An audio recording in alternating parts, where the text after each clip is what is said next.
Hello, and the biggest of welcomes to This Woman's Work, a space where you can hear and read about some amazing women, the fantastic jobs they do, and the paths that have led them to where they are today. I'm here today with Sophie. Hi, Sophie. Hi. Could you tell the lovely listener what it is you do for a living? Sure. So I am the head teacher of a pre-prep school in Bangkok, Thailand. Whoa! Which is mega in itself. But before we go there, we're going to track back and we're going to talk about, we start with little Sophie. So what was little Sophie like? What was she into? Okay, well... By the way, just for anyone listening, she's like this, okay, I can't remember anything about that. So what I remember is very limited, but little Sophie loved being outdoors. Yeah. Loved all of her pets, loved wildlife, loved making mud pies, playing in my tree house, and reading. I loved reading. Yeah. Okay. And then school, what were you like? What were you into? What were your favourite subjects at school? So primary school for me was just a dream. I kind of was one of those children that was just the teacher's pet, and I know you shouldn't have favourites, but I always felt totally a favourite. I always felt that I was everyone's favourite, and which is, God, maybe sounds a bit big-headed, but maybe that was just a very interested child. Yes, I was. Which, let's face it, I was a lot a of people pleaser, but I now question whether or not they were just the most wonderful primary school teachers that perhaps everybody felt like that in their class. Oh, how interesting. Yeah, who knows? They make everyone feel really special. Yeah, I don't know. But, yeah, how lovely if that is the case. Oh, that is lovely. It probably isn't the case, but let's... You never know. You never know. At the time, I felt that primary school was just amazing. Yeah. I loved it. Yeah. I love my sport. I remember all my lovely sports days. And we just... and I've still got friends now from primary school. Secondary school was a bit of a blur, I have to say. Parental divorce right at the beginning of it didn't help, but I did my thing and did fairly well, but just loved the social side of school, I suppose, more than the academics. But I held my own, and I said this before, so I don't know whether to declare. I am going to declare that Sophie is actually one of my best friends in the entire world. So I do know, because I was with her at school. Do you know what you were always really good at, though? You were always really brave, and me and Sal talk about this, asking questions. Oh, really? In class. Oh, okay. When the rest of us would just pretend that we knew what was going on, particularly in maths. Yeah. You would always go, I don't really understand what's going on. You know what I mean? Like, you were brave enough to... Because you wanted to learn, and you wanted to know, you wanted to do it right, and therefore you would ask. Oh, well, I think that probably comes down to not wanting to get anything wrong. Right, so I don't like to get things wrong. Even then? Yeah, I think that's been my whole life. Yeah. I just like to get things right, and I like to do well, and I suppose I like that praise. You know, who doesn't love praise? Who doesn't love being told? So college, what did you go on to do? So I went on and did 3 A-levels that we'll talk very little about. We don't talk grades here. What were the A-levels? We don't talk grades. So I did English. I did, obviously, geography. Yeah. And psychology, which I found absolutely fascinating. I mean, I still use it a lot now. I know, in my job today. So, there you go. And then, at this point, did you know you wanted to be a teacher? Yeah, I think so. I mean, I've always loved being with children. Yeah. I was that kind of person at the party who always went and played with the little ones, and I've always just felt such a connection with babies, with toddlers, with little children. And, you know, I guess if you'd asked me when I was younger what I wanted to be, all I've ever wanted to be was a mummy. Yeah. And I think having such an incredible primary school experience myself with amazing teachers. And felt inspired. Yeah, I think I did. So because your mum was a teacher, wasn't she? Not primary, so food tech. Yeah, sort of in a further ed college. Yeah. Yeah. So and I guess even your dad, there's a lot of education has always been in his job. Yeah, I mean, he's very much more sharing his passion for wildlife. And wanting to kind of educate people on, conservation and that kind of thing. Ornithology around the world. It's educational based, isn't it? So it's maybe it's just a bit of a thing that's there. Sharing knowledge. And inspiring. That's kind of all I've ever wanted to do, is just inspire others and just make sure that everybody gets an incredible experience. And something I'll always say in my life is I just want children to love learning. To learn. Always, forever. Yeah, exactly. I think if you can get an incredible early years and primary education, then actually it just feeds into that secondary school, and they know that learning is fun. And So then at college, decide you're going to go and do teaching. So at uni. Well, I actually took a gap year. Gap year. I loved it and would highly recommend for anybody to do one. Mine was a focused gap year, so I went with a charity to Africa. I know. And went and taught. So I did taught in a school in very, very rural Africa, and completely fell in love with, it's Zimbabwe, and travelling and culture and finding out more about different people, and obviously teaching, and knew then, definitely the right decision, and came back and went to Bristol. So I went to Bristol UWE on the Redland campus and did a geography degree with a qualified teaching status. So it was a 4-year degree. Okay. Yeah, but I came out with a Bachelor of Science. Yes. And a QTS. Okay, and what were you thinking then, in terms of, were you thinking you might... Did you know you wanted to teach primary school at that age? Yeah, always. So I did geography just because that was my interest. Yeah. And then, the course was so good because you got to do that degree. Yeah. But then you got to train to be a teacher as well. So we were in school every single week, and then you had big placements at the end of every term. Yeah. So I did 3 big placements each year, plus was in school each week anyway. So that by the time the 4 years... School or different schools? No, different schools. Different schools all around Bristol. So by the time you finish, you have got 4 years experience of really hands-on being in school and just knowing exactly what you're doing. It really must be. It was the most brilliant degree. It was hardcore. Yeah. I had lots of friends who would kind of go in for an hour or 2 lectures. In fact, a few hours a week, some of them. And I just remember thinking, this is not fair. But actually, in hindsight, it was the best thing I could have done, because I came out of university so confident. Spent 4 years in and out of different schools, and I was able to just hit the ground running when I got my first job. So it was really, really good. Yeah. Okay, so what was your first job? So I was a primary school teacher. In Barnock, so just outside of Stamford. So you came home, didn't you? I came home. I kind of threw it out there, applied for jobs in Bristol, applied for jobs back home, and just let fate take its course, and actually ended up getting a few interviews in Bristol, but so many interviews here in Rutland. Yeah. Perhaps it helped, having my roots here. It still is a really good school. It was a really good school. A beautiful village. Yeah, it was absolutely gorgeous. Yeah. And had my first 2 years there, loved it. Yeah. And then saw a job advertised at another local school, Brook Priory, which I'd always heard, such fabulous things about. So went for that and got that job.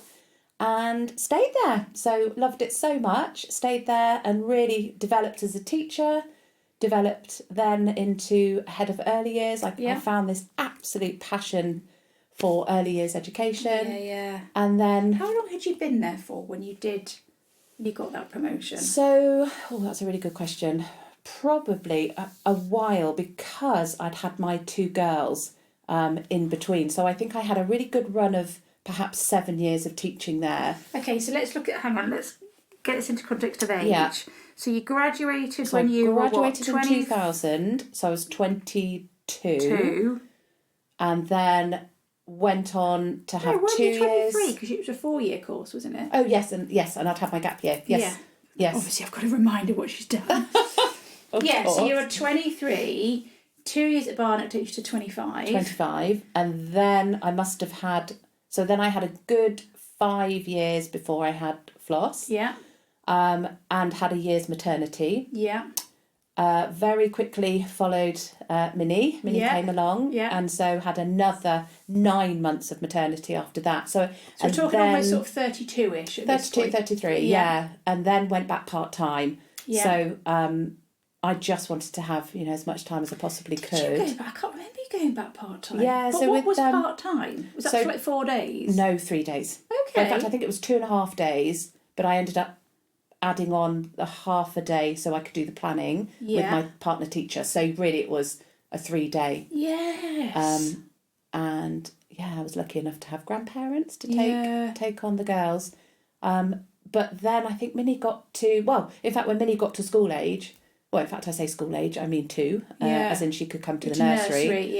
And that was when I went back full time. It was, wasn't it? So both the girls came to my school. So, I mean, I've always had that privilege. I mean, some people might think it's an absolute disaster, but for me, it's always been, I just adore my girls. I've always wanted to be a mummy. Yeah. And to have them at my school was just, well, and I think as incredible. A lot of women, logistically. Oh, I know. Is a godsend. Yeah. Because half the thing of juggling, mothering and work. Yeah. So logistically, it really worked out, didn't it? It just worked. And with Mike working away a lot at that point, we've just, it just worked absolutely brilliantly.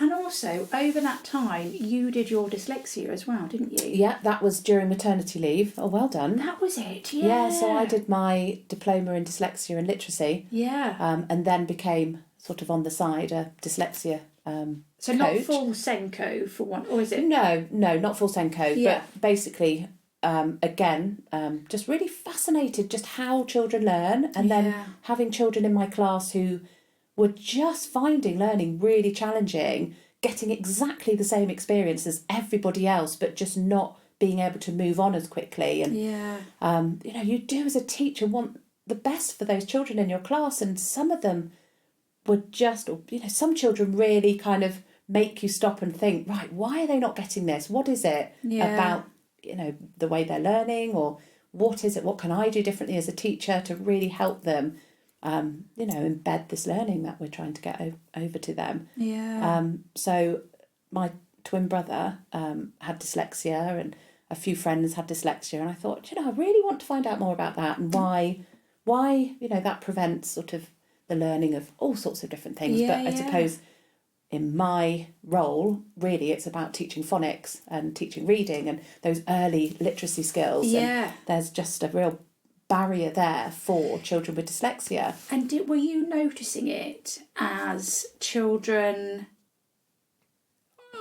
I guess, sort of not quite being able to do the work properly, or could be either or kind of disengaged, or both, or what were you? Yeah, I mean, I would say both. Yeah. If children can't access, their learning, then they just it leads on to disengagement. Yeah. And obviously that's what you try really hard as a teacher to not get to that point, because the aim is to get all children loving their learning. And as a teacher, it's your job. It's a huge responsibility when you think about it, to get every single child in that class of yours to a level that they need to be at, for when they then move on into the next class. I know. But you just want to do your very best. I mean, I always look at it as a family. I just adore the children in my class, and we do become a family, and you really sort of become that mother hen with all your chicks, and you get called mummy so many times. It's so sweet. What, accidentally? Oh, yes, yeah. And the number of parents' evenings I've had where parents will say, oh, the number of times I've got called Mrs. Berry when I'm at home. Really? I said, I'm so sorry. I said, but that's a lovely compliment. Nice, yeah. Well, it is. It's a huge chunk of a child's day, waking day. Because let's face it, they're asleep for maybe 12, 14 hours. Yeah. And then they come on over to us. And then you're with them for that lion share. Oh, I know. Okay, one thing actually I've never spoken to you about is also ADHD. Because of course it's a massive, massive topic now. Yeah, yeah. And of course I've podded someone who is now an ADHD specialist, and she got diagnosed with ADHD in her late 40s. Oh, okay. And I guess going back to the whole dyslexia thing, in actual fact, how many children, if you look back now, knowing what you know now, it's a really convoluted question, Do you think they almost had ADHD tendencies? Or 'cause it can go hand in hand with dyslexia, yeah, it can't can. Oh, absolutely. Do you know, it's so funny you say that, because I do look back on people in my class now and think, you know, I wonder perhaps if they it's were the need sort to of... move, isn't it? Yeah. But maybe if you're a little bit naughty as well, Yeah. that's when it almost gets flagged. Well, I mean, the thing is, I suppose in our day, those children, like you've just used the word naughty, they would have been the naughty children. Yeah, absolutely. But nowadays, there's so much more awareness of different conditions. Yeah. That actually, you know, we're all aware now of, you know, autism and, you know, the difference of Asperger's. Yeah. And ADHD and is such a hot topic, isn't it? So, I mean, we have, you know, my school now will have children who have been diagnosed with ADHD. From what age? So the school, I mean, it's very, very different in Thailand. It's very, very different. But I would say my youngest child who has a diagnosis is year 1, so about 5 years old. So is that quite... Because I don't know if there was... I don't know what it would be in the UK, actually. I probably should know this. Because often they don't like to diagnose children with anything too early, do they? I mean, I think there's a really good reason for that, in that all children develop at such different rates that actually you have got to allow children to develop. Yeah. And find, you know, their sort of niche in their education. Yeah, you don't want to stick a label on them too early. No, but equally, I mean, there's the argument to say that actually if you do diagnose and you get early help, you know, you need to get some really good specialists involved if you feel that perhaps your child is finding school challenging. Yeah. And I think there are so many incredible people out there. Hopefully. I think... you know, we will send children off with little notes to different class teachers to get them up and moving. Okay. So this will be like one of our little strategies where we'll say, "Come on then, little Johnny." That's the word everyone uses, isn't it? The name. Off you go. Can you just take this to, you know, because Mr. Spooner for me? That they'll benefit from that. Yeah, they that just break. need to get up. Yeah, without have a little brain break. Of it. Yeah, and off they go. How interesting. So, and the note will just be, you know, hello or something, but it will be, and then they'll write a note and send it back. So that child has just had that bit of a rest, bit of movement, and then back into their class. But also probably felt a little bit of I don't know, that's almost like a little, I'm special enough to, you know, I mean, it will really help their confidence, won't it? Yeah, definitely. Oh, how lovely. Okay, well, that is a whole conversation in itself, isn't it? Absolutely. So, then you've gone and done your dyslexia. Yeah. You've gone back full time. So I went back full time, then was promoted to head of early years. Yeah. So in fact, when I went back full time, because I'd been teaching in year 1 and 2, I then went into a reception class, or what we called kindergarten. It was incredible. I just absolutely loved it. Went on loads of different courses. Oh, wow. Really discovered the early years, and then just my passion was ignited. Okay, so then get to the promotion to and how long were you doing that for then? So you did that for a while. I would say that was a good 3 years, I want to say, 3 or 4 years as head of early years. Yeah. And then... so that was looking after the nursery. So the nursery, the preschool, and the kindergarten, which is reception. Yeah.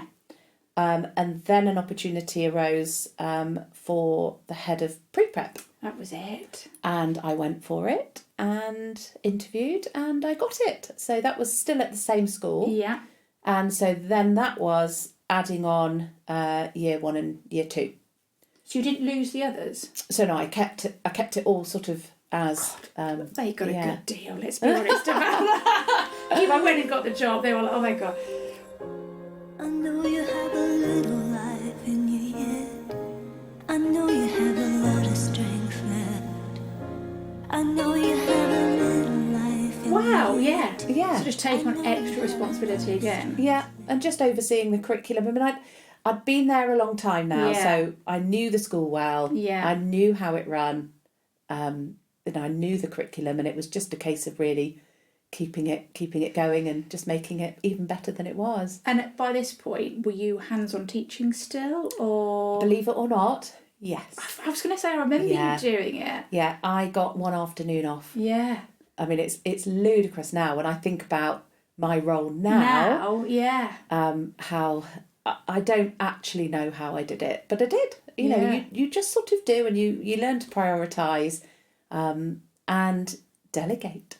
So I always knew at some point that I would, I suppose, spread my wings and leave Rutland. You tentatively looked for a good couple of years, didn't you? You kept always looking. Just looking for the right, looking for the right thing and the right time, and is there ever a right time? Itch. I know, and actually, it came about when Floss was going to be finishing Brook Priory, and looking at sort of different school fees and seeing that it was just going to absolutely cripple us. Yeah. I mean, there was the local school, Catmus, which I went to and absolutely loved. So we had that option. Yeah.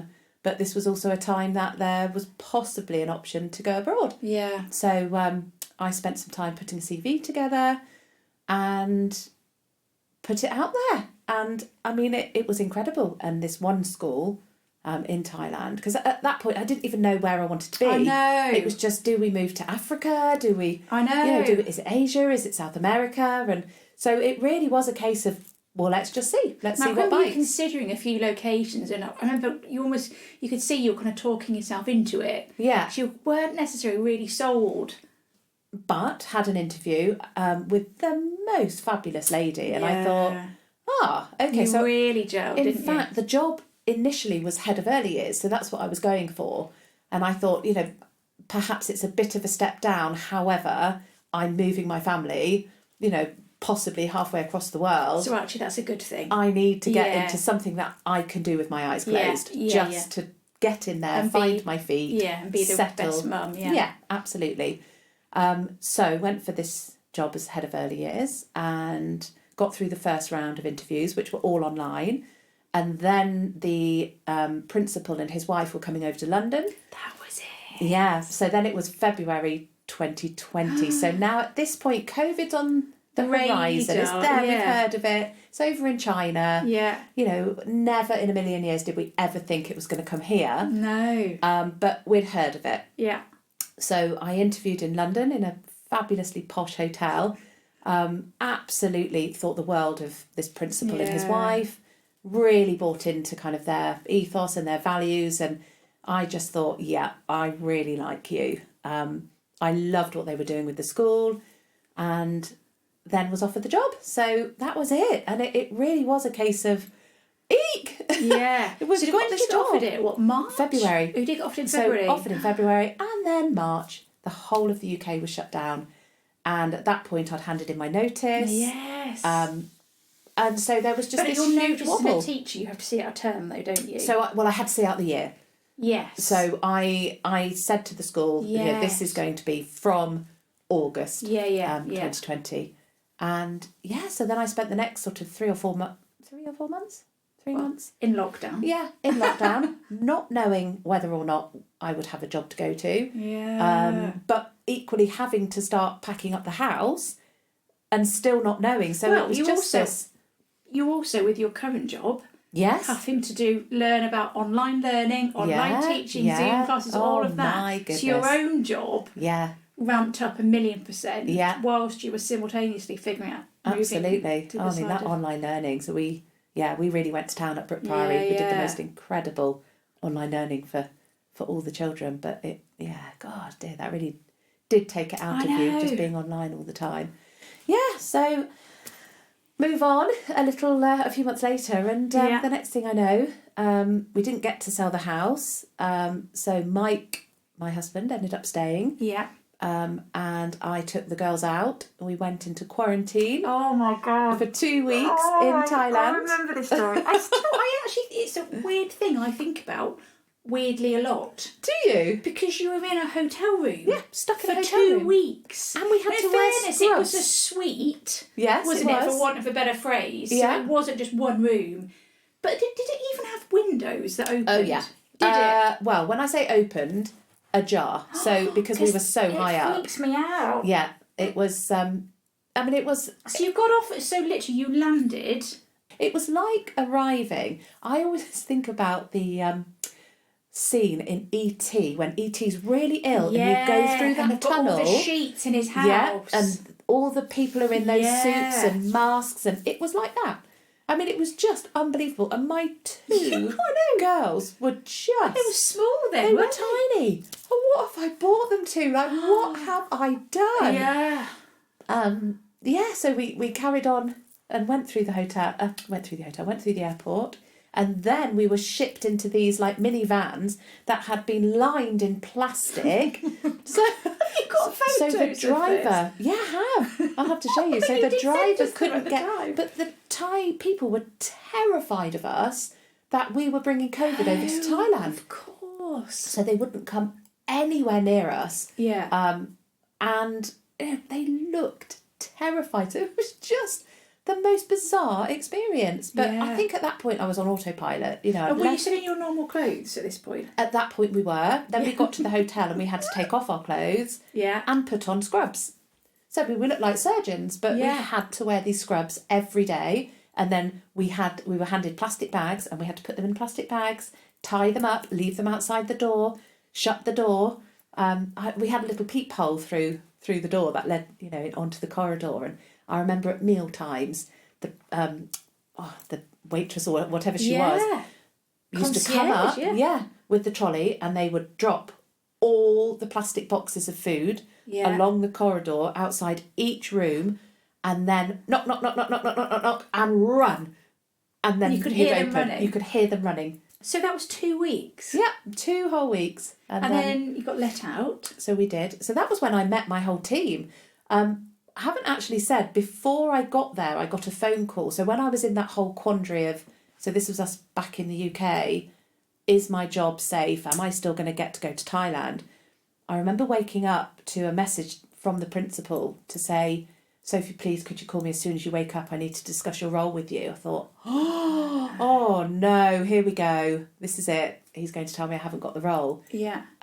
Anyway, at that point, the current head of the pre-prep had resigned and she was leaving, and he knew that I was a current head of pre-prep at Brook Priory, and he said, would I like to interview for the role? Yeah. So I said, okay. I said I will, but I'm not really sure if it's the role I want. Yeah. But yeah, let's go for it. And was interviewed by the whole of the SLT team, all online. And a couple of days later, they phoned and said they'd really like to offer me the role. You've been there for what, 3 years now? 4 years now. 4 years, yeah. We're all miserable about it, but anyway, she's been there for 4 years.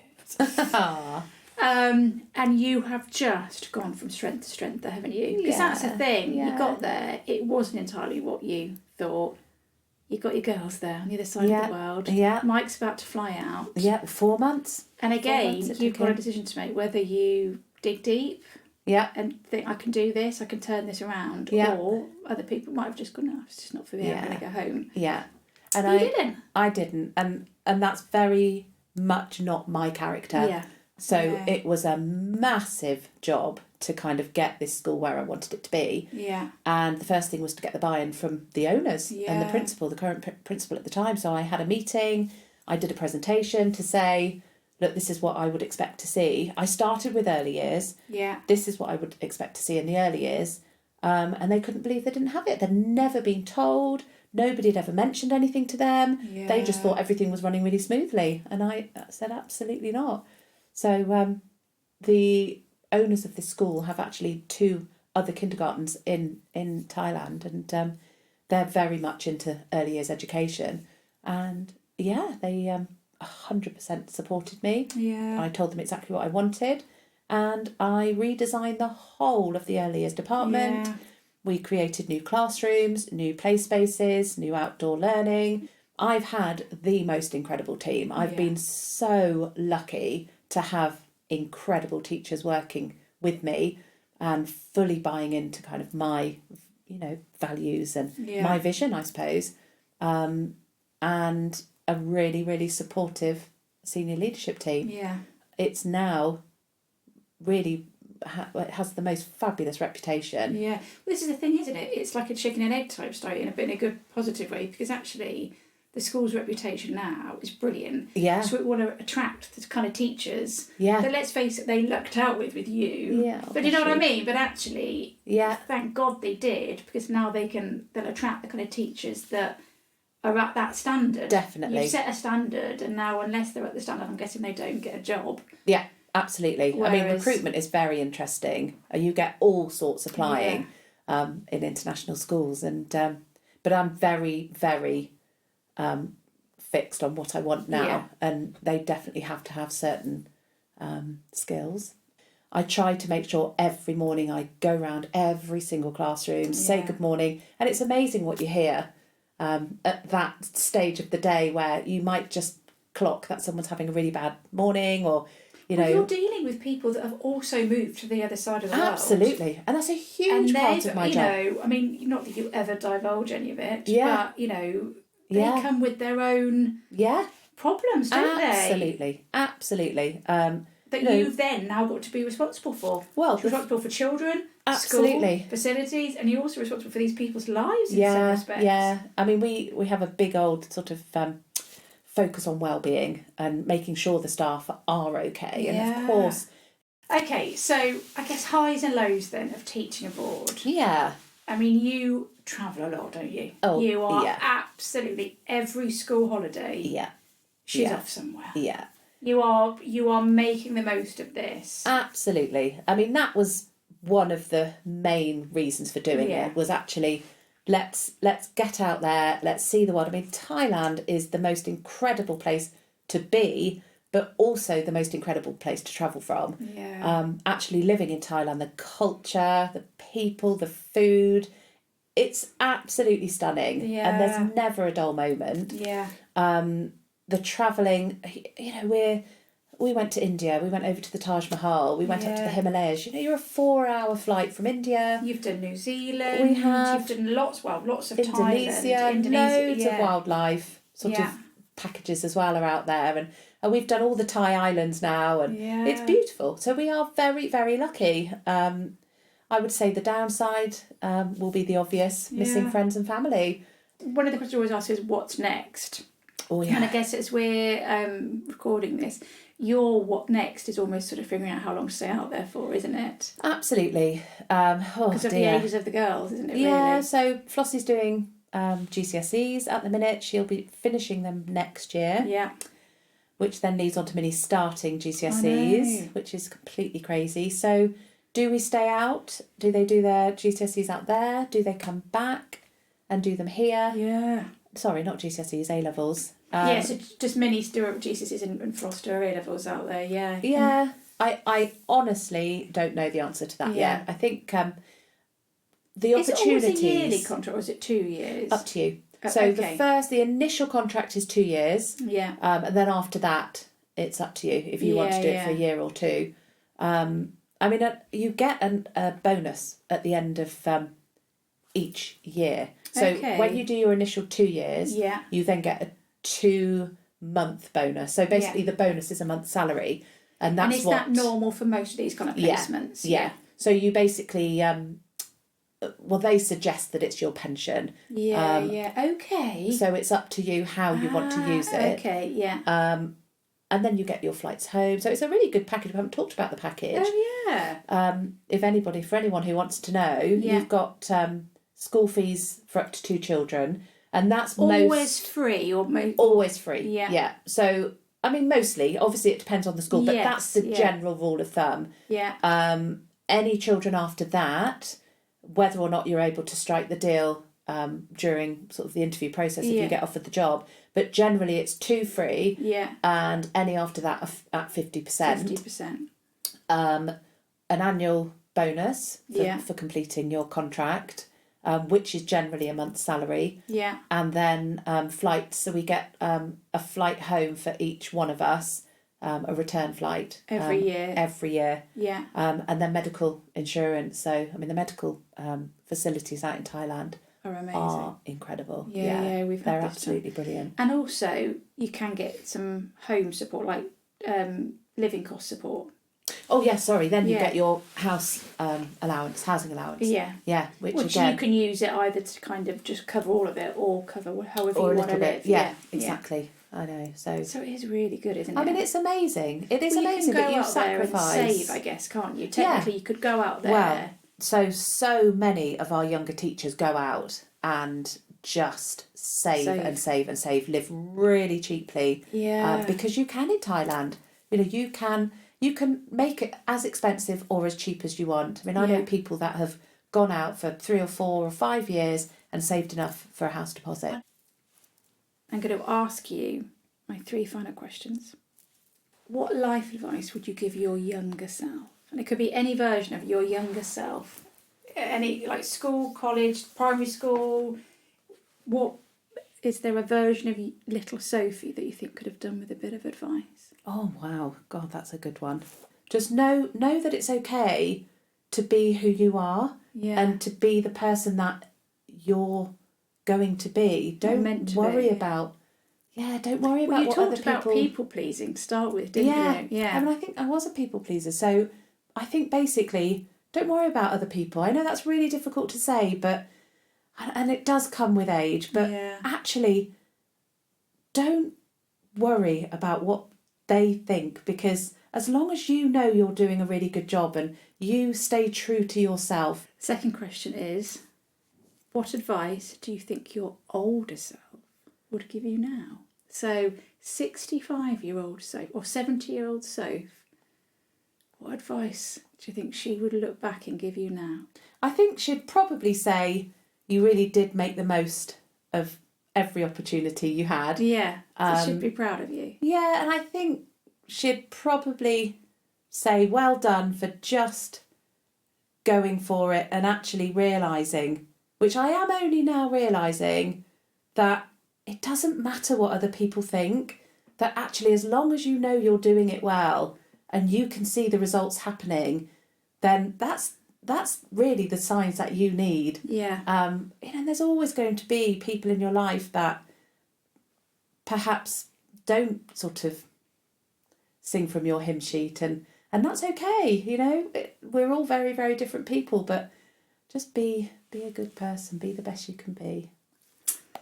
Well, that might then now be my final question, which is just life advice to throw out to everybody then, which could be what you've already said, and it often is when women do this. So is there like a mantra or if I always describe it as if Sophie had a t-shirt, what would it say on it?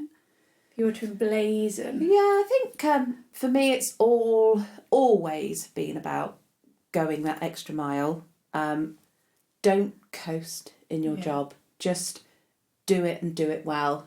And keep smiling. Yay! Thank you very much, Sophie. Oh, you're welcome.